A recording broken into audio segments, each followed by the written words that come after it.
오늘은 인생 질문 4강 혼인잔치에 대해서 살펴봅니다. 예수님의 어머니에 관한 이야기입니다. 지금까지 살펴보았듯이 예수님이 이 땅에 오신 이유는 세상이 깨어지고 흑암에 잠겨있기 때문입니다. 이제 세상을 어떻게 바로잡을 수 있는지 생각해 보려고 합니다. 구체적으로 예수님은 그 일을 어떻게 하려고 오셨는가요? 첫 번째, 혼인잔치에 참여하다에 대해서 알아봅니다. 이번 만남의 장소는 혼인잔치입니다. 요한복음 2장에 따르면 예수님과 그분의 어머니와 제자들이 가나라는 동네의 어느 피로연에 초대되었습니다. 고대 전통 문화는 개인보다 가정과 공동체를 훨씬 중요하게 여겼습니다. 삶의 의미는 개인의 성취에 있지 않고 좋은 남편이나 아내나 아들이나 딸이나 아버지나 어머니가 되는 데 있었습니다.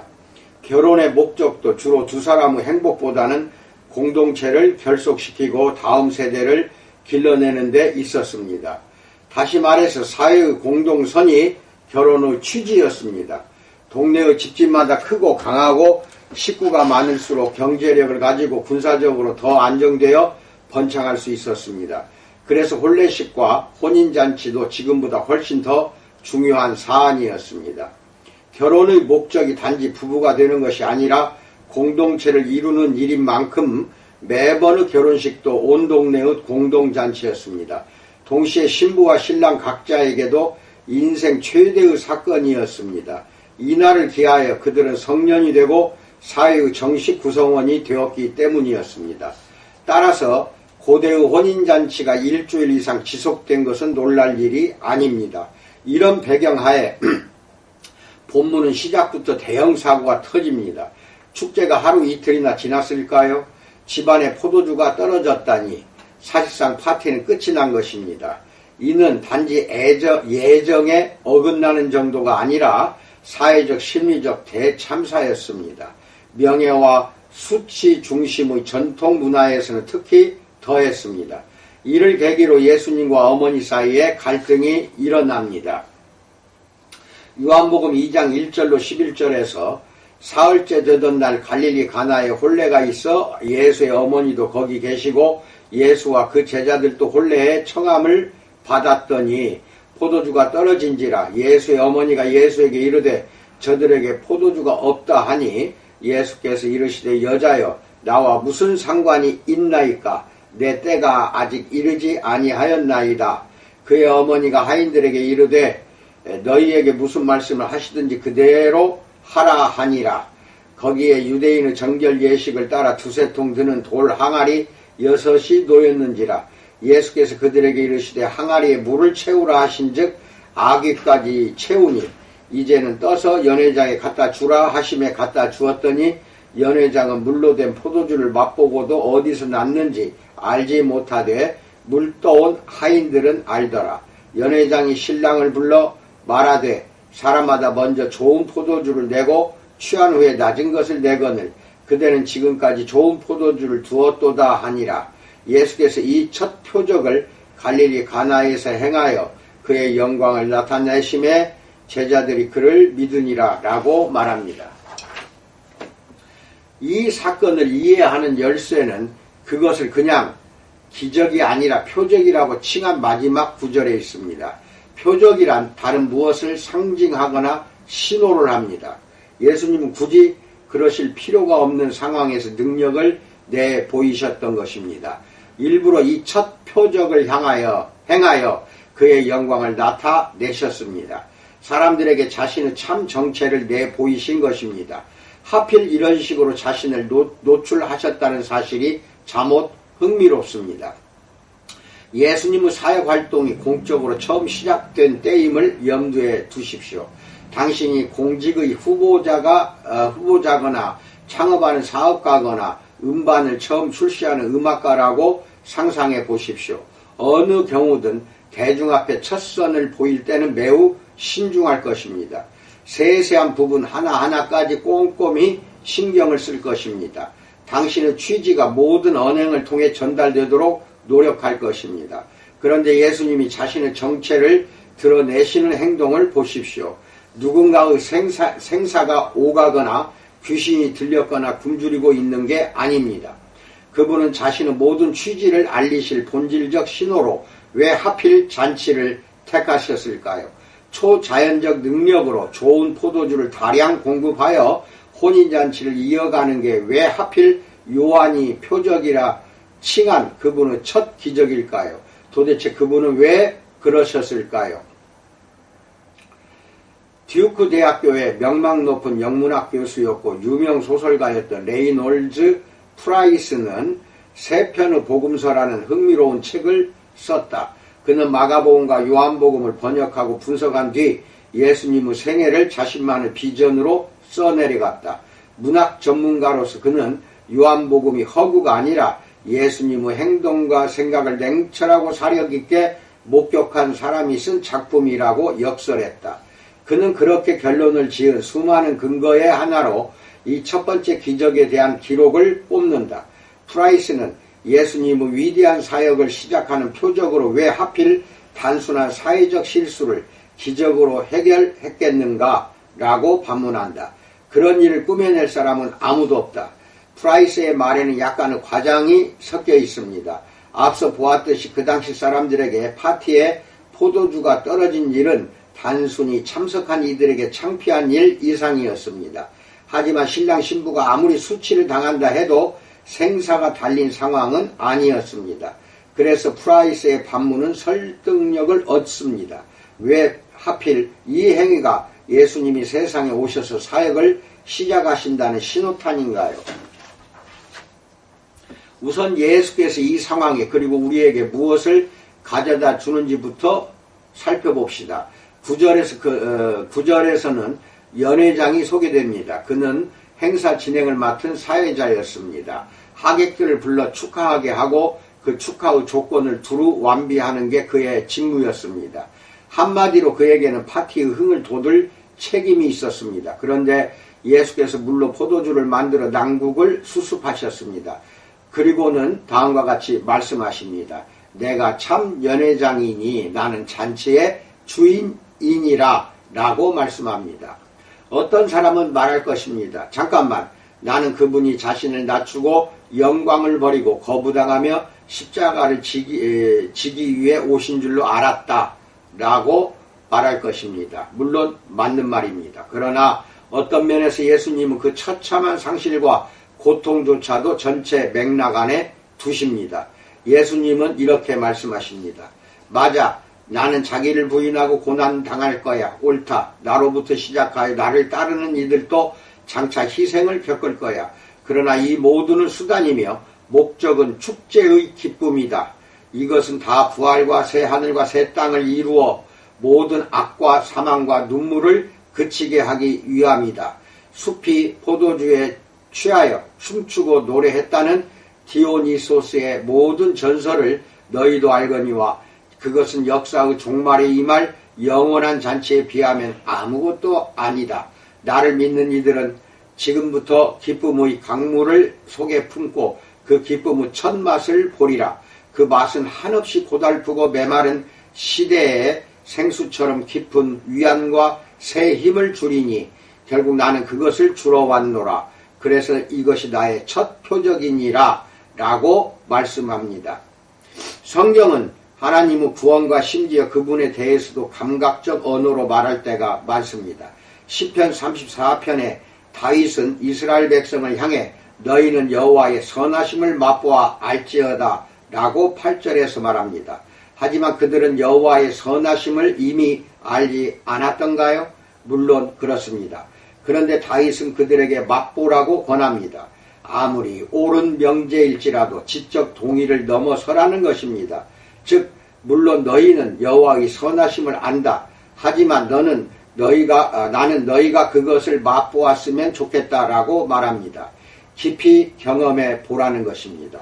장로교 목사인 내가 예수 그리스도는 마음의 깊은 만족과 황홀한 기쁨을 미래에 뿐만 아니라 현재에도 주기 위해서 오셨다라고 말하면 어떤 이들에게는 조금 이상해 보일 수 있습니다. 장로교인들은 그보다 좀 더 보수적이라고 알려져 있기 때문입니다. 하지만 성경이 그렇게 말하고 있으니 어쩌겠는가요? 종말의 날에 대해 성경이 어떻게 말하는지 아는가요? 예수님도 그 순간 혼인잔치에서 이 생각을 하셨는지 모릅니다. 이사야서 25장 6절로 8절 말씀입니다. 만군의 여호와께서 이 산에서 만민을 위하여 기름진 것과 오래 저장하였던 포도주로 연회를 베푸시리니 곧 골수가 가득한 기름진 것과 오래 저장하였던 맑은 포도주로 하실 것이며 또 이 산에서 모든 민족의 얼굴을 가린 가리개와 열방 위에 덮인 덮개를 제하시며 사망을 영원히 멸하실 것이라. 주 여호와께서 모든 얼굴에서 눈물을 씻기시며 자기 백성의 수치를 온 천하에서 제하시리라. 여호와께서 이같이 말씀하셨느니라 라고 말합니다. 두 번째, 기쁨의 시작이 아닌 고난의 시작에 대해서 알아봅니다. J.R.R. 톨킨은 반지의 제왕이라는 책에서 샘 와이즈 갬지가 운명의 산에서 구조되어 깨어나 보니 간달프가 멀쩡히 살아있었다. 사태를 파악한 갬지는 간달프, 나는 당신이 죽은 줄로 알았습니다. 하기야 나 자신도 죽은 줄로 알았지요. 이제 모든 슬픔이 사라지는 건가요? 라고 말한다. 성경 전체가 말해주듯이 예수께서 결국 하실 일이 본질상 바로 그것이다. 우리는 이 세상에서 천국으로 취하여지는 게 아니라 종말에 천국이 내려와 이 세상을 새롭게 한다. 그날에는 모든 눈물이 씻길 것이다. 요컨대 모든 슬픔이 사라진다. 그분은 바로 그 일을 하기 위해 오셨다. 도스토옙스키의 명작 소설 까라마조프시 내 형제들이라는 책에서 두 인물이 고난에 대해 말하는 장면이 나옵니다. 이반 카라마조프는 고난에 얼마든지 의미가 있을 수 있다며 다음과 같이 말합니다. 내가 어린아이처럼 믿거니와 고난은 장차 치유되고 보상될 것이다. 인간의 부끄러운 부조리와 모순은 모두 사라지되 인간의 무력하고 무한히 작은 산술적 사고로 비열하게 꾸며낸 한심한 신기루처럼 사라질 것이다. 세상 끝날 영원한 조화의 순간이 이르면 아주 귀한 일이 벌어져 그것만으로 모든 마음에 충분하고 모든 억울함을 위로하기에 충분하며 인류의 모든 죄와 여태 흘린 모든 피를 속하기에 충분할 것이다. 그리하여 용서가 가능해질 뿐 아니라 그동안 있었던 모든 일이 신원될 것이다 라고 말합니다. 여기에서 도스토옙스키의 기독교가 그의 문학적 상상력과 기교를 통해 절정에 달합니다. 그는 종말의 날은 너무 놀랍고 신기할 만큼 기쁨과 만족 이상의 경이로움을 줍니다. 그로 인해 가장 비참했던 인생조차도 인생이 허름한 여인수 하룻밤처럼 느껴질 것이라고 믿었습니다. 예수 그리스도는 나는 잔치의 주인이니 결국 기쁨을 주러 왔노라. 그래서 나의 정체를 드러내는 행동이자 첫 기적은 바로 만인에게 웃음을 주는 일이니라 라고 말씀하십니다. 그분이 무엇을 주기 위해 오셨는지는 이제 알았으리라. 그런데 왜 그것을 주셔야만 했을까요? 이 기적의 또 다른 세부 사항에 주목해 봅시다. 그분은 결례를 범한 신혼부부를 어떻게 구해주셨는가요? 예수님은 유대인의 정결 예식에 쓰이는 항아리에 물을 채우게 하셨습니다. 알다시피 구약의 유대교회는 의식과 규정이 아주 많아서 잡다한 절차를 거쳐서 몸을 정결하게 씻어야 했습니다. 이런 과정은 우리의 영적 필요였습니다. 거룩하신 하나님과 흠이 많은 우리가 연결되기 위해서는 속죄와 정화와 용서가 요구되었습니다. 무작정 그분의 임재 안으로 들어갈 수는 없기 때문입니다. 그래서 유대인에게는 복잡한 정결 예식이 많았고 그것의 절정은 피제사였습니다. 본문에 등장하는 항아리는 통상 그런 정결 예식에 쓰였습니다. 여기서 우리는 포도주를 공급하지 못한 일이 단순한 낭패 이상임을 기억해야 합니다. 수치와 명예 중심의 문화에서 당신이 가족들을 실망시켰다면 얼마나 면목이 없었을지 상상해 보십시오. 개인주의 사회에 사는 우리는 그 역동을 10분 이해할 수 없습니다. 본문의 두 젊은이는 분명히 공적인 수치와 죄책에 직면해 있었습니다. 그런데 예수 그리스도가 이 모든 문제로부터 그들을 구해 주십니다. 정결 예식에 을에 쓰이던 항아리를 동원하시며 메시지를 전하십니다. 예수님은 자신이 구약의 의식법과 제사법이 가리켜 보이던 그 실체를 성취하기 위해 세상에 오셨음을 알려주십니다. 앞서 설교에서 죄의 개념을 언급했었습니다. 죄에 대해 설명하며 불편함을 느끼기도 합니다. 그러나 죄를 모른다면 예수님이 주시는 참 기쁨을 알 수 없습니다. 우리에게는 씻어야 할 얼룩과 죄책과 수치가 있어서 구원이 필요함을 알아야 합니다. 아무 문제도 없다고 속아서는 안 됩니다. 분명 당신은 자신에게 정말 문제가 있음을 마음 깊이 압니다. 왜 늘 과도하게 열심히 사는가요? 왜 매사에 당신이 옳아야만 하는가요? 왜 겉모습에 그토록 신경을 쓰는가요? 자신에게 문제가 있음을 알기 때문에 스스로 정화하고 입증하고 은폐하려고 애를 쓰는 것입니다. 영화 로키 시리즈 제1편을 기억합니까? 로키는 헤비급 챔피언인 아폴로 크리드와의 결전을 앞두었습니다. 시합 전날 밤 그는 여자친구 아드리안 곁에 누워 사실 자신은 이번 싸움에 이길 필요가 없고 끝까지 넘어지지 않고 버티기만 하면 된다고 말합니다. 그의 설명을 읽어봅시다. 그냥 무언가 입증하고 싶어. 내가 건달이 아니라는 걸. 져도 괜찮아. 상대에게 골통이 부서져도 괜찮아. 끝까지 해내고 싶을 뿐이지. 그게 다야. 여태까지 크리드를 상대로 15라운드까지 간 사람은 아무도 없어. 15라운드까지 가서 종이 울릴 때 내가 아직도 서 있다면 그때 나는 알게 될 거야. 내가 그 동네 출신은 또 한 명의 건달이 아니었음을 이라고 말합니다. 어쩌면 우리도 로키와 마찬가지입니다. 열심히 노력해서 멋있어 보이고 목적을 성취하려는 그 모든 꿈은 자신이 불량배가 아님을 모든 사람과 심지어 이미 당신 곁을 떠난 이들에게까지 입증하기 위해서입니다. 영화 불의 전차에 등장하는 해럴드 에이브러햄스를 떠올려 봅시다. 100m 경주의 1인자가 되도록 그를 몰아간 동의는 무엇인가요? 결승전 직전에 그는 눈을 들어 저 주로만 노려볼 것이다. 외로운 10초로 내 모든 존재의 정당성을 입증해야 하는데 라고 말합니다. 그의 솔직한 인정이 인상적입니다. 우리가 원하는 바는 그저 잘하는 게 아닙니다. 그저 사회에 기여하는 게 아닙니다. 그저 유명해지는 게 아닙니다. 내면 깊이 우리는 죄인임을 느낍니다. 느끼는 정도가 아니라 잘 알고 있습니다. 성경의 은유로 표현을 바꾸려면 창세기 3장으로 돌아가면 됩니다. 열매를 먹고 하나님을 등진 아담과 하와는 즉시 자신들이 벌거벗은 상태임을 깨닫습니다. 하나님께도 보이지 않게 실상을 가려야 한다고 느꼈습니다. 그래서 무화과 나무 잎을 몸에 둘렸습니다.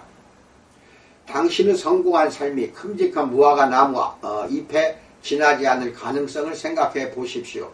결국 그것으로는 당신이 아는 잘못을 가리기에는 부족하다는 사실을 기억하십시오. 굳게 믿거니와 우리는 자신이 깨끗해져야 함을 압니다. 죄의 개념을 몹시 불편해하는 이들조차도 마찬가지입니다. 내놓고 말하자니 거북하지만 우리 안에는 이기심과 죄가 스스로 믿고 싶지 않을 만큼 많습니다.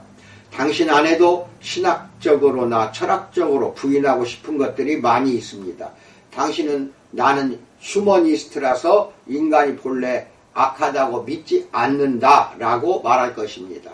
그러나 살 만큼 살았고 자신에게 정직하다면 의심의 여지 없이 알게 됩니다. 당신의 마음속에는 당신을 속이다 못해 충격에 빠뜨릴 것들이 있습니다. 내가 그럴 줄은 몰랐다 라는 말이 절로 나올 정도입니다. 문제는 우리 모두에게 적용된다는 것입니다. 아돌프 아이히만은 유대인 대학살을 기획한 나치 전범으로 제2차 세계대전 후에 남미로 도피했으며 1960년에 잡혀서 이스라엘로 압송되어 재판을 받았습니다. 그는 유죄 판결을 받고 처형당했습니다. 그런데 재판 중에 아주 흥미로운 사건이 있었습니다. 그는 끔찍한 반인류 범죄로 기소되었는데 그의 범행을 목격한 증인이 필요했습니다. 죽음의 수용소에서 만행에 가담하던 그를 본 사람을 찾아야만 했습니다. 중요 증인 중에는 예힐 디누르라는 남자가 있었습니다. 증언을 위해 들어온 그는 유리칸 너머에 아이히만을 보자마자 울음을 터뜨리며 바닥에 쓰러졌습니다. 일대 혼란이 벌어졌습니다. 아주 극적인 장면이었습니다. 그로부터 얼마 후에 마이크 윌리스가 텔레비전 프로그램 60분에서 디누르를 인터뷰했습니다. 윌리스는 그가 쓰러지던 순간을 영상으로 보여주며 그렇게 된 연유를 물었습니다. 괴로운 기억을 주체할 수 없었을까요? 증오가 북받쳐서 쓰러진 것일까요? 디누르가 내놓은 답은 아마 윌리스를 충격에 빠뜨렸습니다. 아니, 서구의 거의 모든 세속인들이 그의 말에 충격을 받았습니다. 그는 아이 히만이 악마가 아니라 평범한 인간임을 깨닫는 순간 평정을 잃었다고 말했습니다. 나 자신이 무서워지더군요. 나도 그 사람과 똑같이 그럴 수 있음을 깨달았으니까요. 라고 말합니다. 물론 당신이 나치당이 우리와는 달리 인간 이하였고 우리는 그들처럼 행동할 수 없다고 말해도 좋습니다. 하지만 그런 관점에는 심각한 문제가 있습니다. 부인할 수 없는 역사적 사건에서 가장 두려운 것은 악을 기획한 몇몇 사람이 아니라 세계 최고의 학문과 과학과 문화를 양산하던 한 사회 전체의 공모였습니다. 그래서 그 시대를 몇 명의 고립형 괴물의 소행으로 일축할 수는 없습니다. 게다가 나치당을 우리와는 달리 인간 이하였다라고 내몬다면 이거야말로 바로 그들이 악을 행하며 주장하던 논리와 다를 것이 없습니다. 그들도 특정 집단을 자신과 달리 인간 이하라고 여겼습니다. 당신은 우리와 그들이 똑같은 인간임을 부인할 참입니까? 그들의 뒤를 따르고 싶습니까? 나치당은 절대 다수와 그들에게 지배당한 수백만 국민은 무서운 발톱이 달린 괴물이 아니었습니다. 아이 히만의 재판을 지켜본 한나 아렌트가 더 뉴요커에 전한 바에 따르면 그는 결코 사이코패스가 아니었고 증오나 분노를 보이지도 않았다. 그저 출세하고 싶었던 평범한 사람이었다라고 말합니다. 그녀는 이것을 악의 평범성이라고 칭했습니다. 이처럼 악은 모든 평범한 인간의 마음속에 도사리고 있는 것입니다. 따라서 이렇게 말하는 것이 더 솔직할 것입니다. 나도 끔찍한 일을 저지른 사람들과 똑같아. 같은 재료로 만들어진 인간이기 때문이야. 내 속 깊은 곳에 이기적으로 잔인해질 수 있는 무엇이 틀림없이 존재하는데 그것을 보고 싶지 않아 라고 말하는 것이 솔직합니다. 물론 예수님은 우리의 속을 아십니다.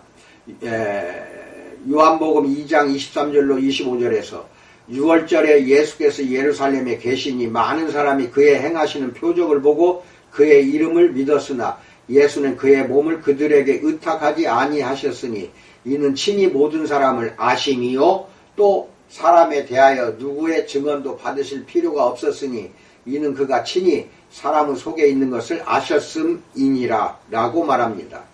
대부분의 경우 마음속 죄와 이기심으로 인해 공공연히 잔인하고도 폭력적인 범죄 행위를 저지르지는 않습니다. 하지만 그로 인해 주변 사람들을 불행하게 만들고 하나님을 섬기지 못했습니다. 우리를 지으신 그분께 모든 것을 빚졌는데 말입니다. 그래서 예수님이 이런 영적 문제를 해결하고 우리를 정결하게 하기 위해 이 땅에 오셨습니다. 그렇다면 예수님은 이 치유와 정화와 용서를 어떻게 주시는가요? 여기서 본문의 내러티브는 핵심에 도달합니다. 어머니 마리아는 예수님께 파티에 포도주가 떨어졌다고 말합니다. 모두의 앞에서 그냥 알렸을 수도 있었을 텐데 그러지 않았습니다. 마리아는 예수님의 정체를 정확히는 몰랐더라도 아들이 평범한 사람이 아닌 것만은 눈치채고 있었습니다. 잉태의 순간 찾아온 천사들이 그녀의 기억 속에 남아 있었습니다. 어찌 그렇지 않겠는가요? 출생 이후 예수님께 그녀가 무엇을 더 보고 들었는지 우리는 모릅니다. 어쨌든 그녀는 예수님께 문제를 말합니다. 그러자 예수님은 여자여 나와 무슨 상관이 있나이까 라고 답하십니다. 어머니에게 하는 말치고는 아주 차갑게 느껴집니다. 이런 본문은 번역이 부적절할 때가 있어 원어로 읽으면 뉘앙스가 더 잘 전달됩니다. 그러나 주석가들의 말만 따라 이 경우는 예수께서 평소와 달리 어머니께 냉정하게 말씀하신 게 맞습니다. 가정지향의 그 사회에서는 특히 더 그렇게 들렸을 것입니다. 어찌된 일일까요? 다른 복음서 기사에서 보듯이 예수님은 여간에서는 화를 내지 않으십니다. 후회할 일도 하지 않으십니다. 고문당하실 때도 홧김에 독설을 내뱉으신 적이 없습니다. 따라서 지금도 그저 짜증을 내신 게 아닙니다. 무언가가 예수님을 무겁게 짓누르고 있었습니다. 그게 무엇인지 곧바로 우리에게 알려주십니다. 내 때가 아직 이르지 아니하였나이다 라고 말합니다. 요한복음을 잘 읽어보면 예수님이 그분의 때를 몇 번 더 언급하십니다. 이것은 매번 자신의 죽음을 두고 하신 말씀입니다. 그분의 때는 비하면 아주 희미한 그림자와 메아리에 불과합니다. 구약성경을 속속들이 환히 아시는 예수님은 자신의 모든 사역이 아직 미래의 일이었음에도 불구하고 위대하신 신랑으로 자처하십니다. 그런 그분이 지금 혼인잔치에 와 계십니다. 미혼자들은 나무 결혼식에서 무슨 생각을 할까요? 꿈꾸는 듯한 시선으로 피로연에 앉아있을 때가 많을까요? 눈앞의 신랑 신부 너머로 자신의 결혼식 날이 어떠할지를 상상하고 있는 것은 아닐까요? 어쩌면 예수님도 그러셨을 것입니다. 무한히 기쁘고도 극도로 섬뜩할 자신의 예식을 생각하셨을 것입니다. 그래서 그분이 하신 말씀을 다시 한번 풀어 적어봅시다. 어머니여, 내 백성이 내 품에 안기려면 내가 죽어야 하나이다. 내 백성이 기쁨과 축제와 복의 잔을 마시려면 내가 정의와 형벌과 죽음의 잔을 마셔야 하나이다 라고 말씀을 풀어서 해석해 드렸습니다. 세 번째, 진정한 기쁨을 얻기 원한다면에 대해서 알아봅니다. 여기 결정적 질문 후 답이 있습니다. 예수님은 우리에게 기쁨을 가져다 주시기 위해 어떻게 하시는가요? 자신의 기쁨을 모두 잃으십니다. 아버지와 함께 사시던 하늘을 떠다니십니다. 일생을 오해받으며 외롭게 사십니다. 십자가에서 우리를 대신해 죽으십니다. 많은 사람이 이렇게 말합니다. 나는 교회를 좋아하지 않고 기독교 교리를 받아들이지 않아. 지옥이니 하나님의 진노니 피의 속죄니 하는 것도 다 믿지 않아.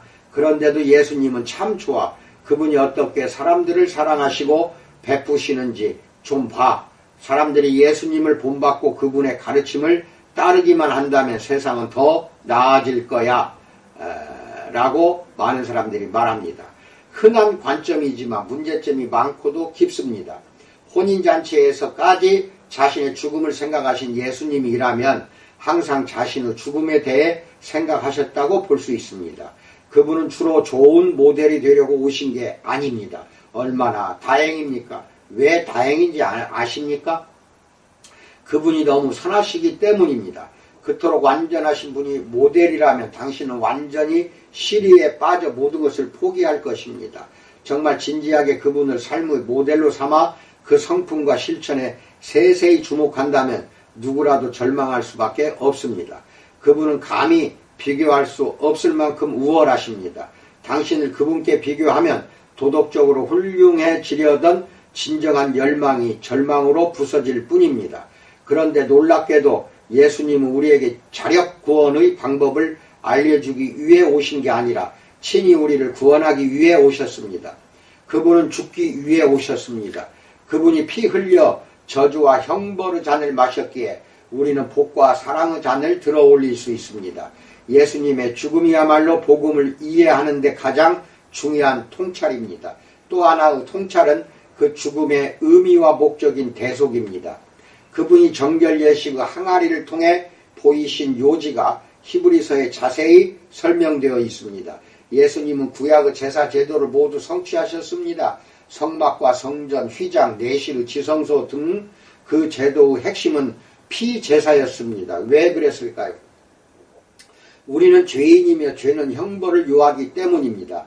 무언가가 죄인을 대신해 죽어서 죄를 속해야만 했습니다. 그 오랜 세월 짐승들이 죽어나갈 때마다 이런 의문이 일어났음을 알 수 있습니다. 어떻게 어린 양이 사람을 대신할 수 있는가요? 그런데 세례 요한은 예수님을 처음 보았을 때 보라, 세상 죄를 지고 가는 하나님의 어린 양이로다 라고 말했습니다. 다시 말해 요한은 그가 하는 모든 어린 양이 우리 죄를 질 수도 없었고 지지도 않았음을 알았습니다. 그 양들은 참으로 무죄하고 흠없는 어린 양 예수님을 가리켜 보였을 뿐입니다. 바로 그분이 우리 죄를 지십니다. 예수 그리스도는 우리 대신 형벌을 받아 죽기 위해 오셨습니다. 여기에 이렇게 대응하는 사람이 많습니다. 끔찍하다. 기독교가 피에 굶주린 고대의 신들과 무엇이 다른가라고 대응하는 사람이 있습니다. 일리아드에 보면 아가멤논이 트로이에 가려다가 힘이 붙이자 자기 딸을 신들에게 제물로 바칩니다. 그러자 신들은 이제 됐다. 이로써 너 아가멤논을 향한 우리의 진노가 풀렸으니 이제 너에게 순풍을 주리라 라고 말합니다. 성경이 하는 일도 이와 같은가요? 기독교인들이 이 땅에 오신 예수님의 죽음과 하나님의 진노에 대하여 말하면 현대 비기독교인들의 귀에는 도살과 제사 중심의 또 다른 원시 종교처럼 보일 수 있습니다. 그러나 이는 복음을 완전히 오해한 것입니다. 예수 그리스도의 정체가 자신의 주장대로라면, 즉 육신으로 오신 우주의 창조주라면 십자가에 달리신 분은 하나님 자신입니다.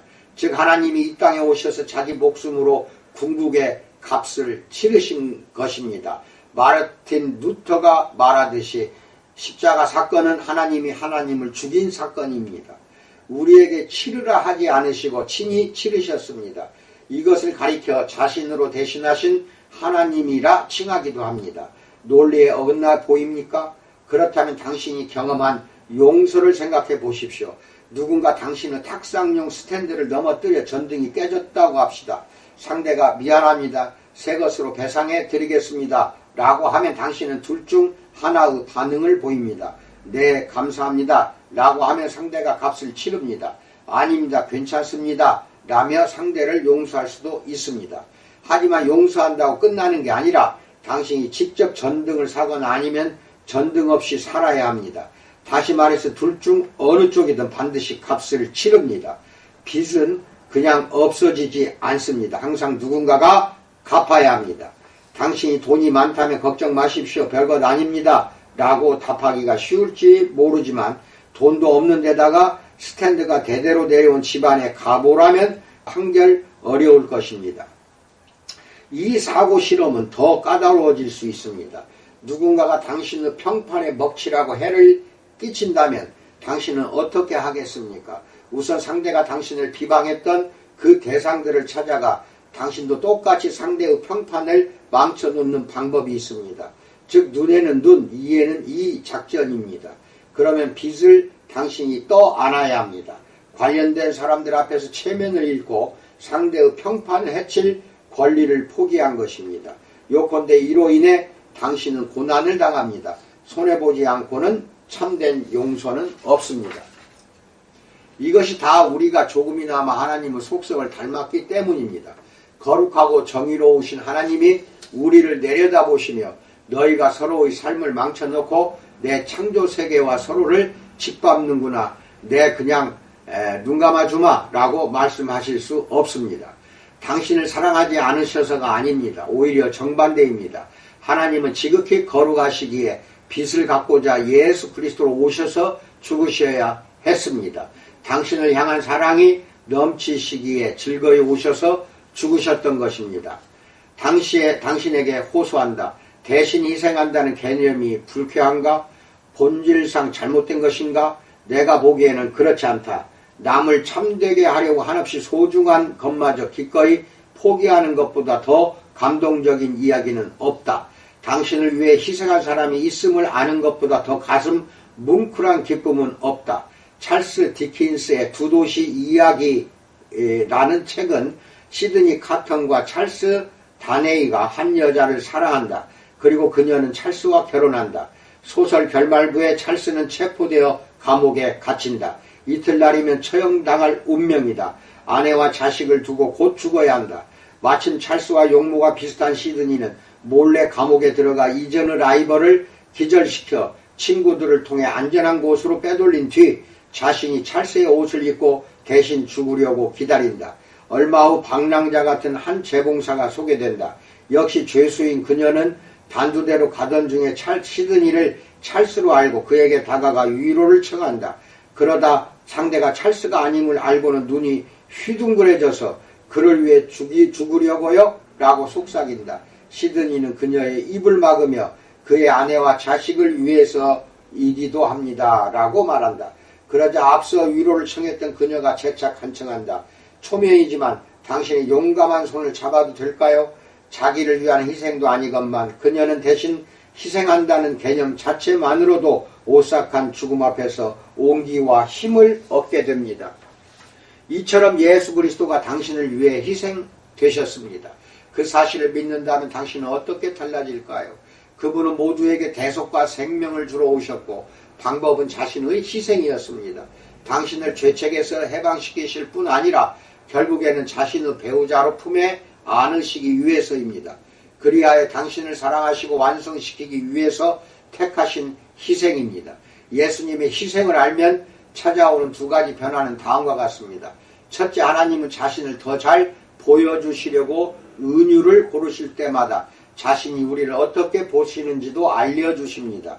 그분은 우리의 신랑과 같을진데 당신이 믿음으로 예수님께 자신을 드리면 그분은 정말 당신을 기쁘게 받으십니다. 하나님은 자신을 은유로 표현하실 때마다 우리의 일면에도 가르쳐 주십니다. 결혼식장에 입장하는 신부가 신랑에게 어떻게 보이는지 압니까? 신부는 가장 아름다운 예복과 보석으로 꾸며져 있습니다. 신부에게 눈길이 머무는 순간 신랑은 기뻐서 어쩔 줄 모릅니다. 온 세상을 다 주고 싶어집니다. 예수 그리스도는 어떻게 차마 이런 은유를 써서 인간의 황홀한 경험을 소환하실까요? 자기 백성을 그같이 사랑하셔서가 아닐까요? 당신을 그같이 기뻐하셔서가 아닐까요? 물론입니다. 매 순간의 실존 속에 이것을 의식하며 산다면 당신의 삶이 얼마나 달라지겠습니까? 둘째, 미래를 내다보면 현재를 감당할 수 있습니다. 다들 마냥 즐겁게 포도주를 마시던 혼인잔치의 한가운데서 예수님은 어떤 의미에서 장차 닥쳐올 죽음의 쓴맛을 보셨습니다. 하지만 우리는 그럴 필요가 없습니다.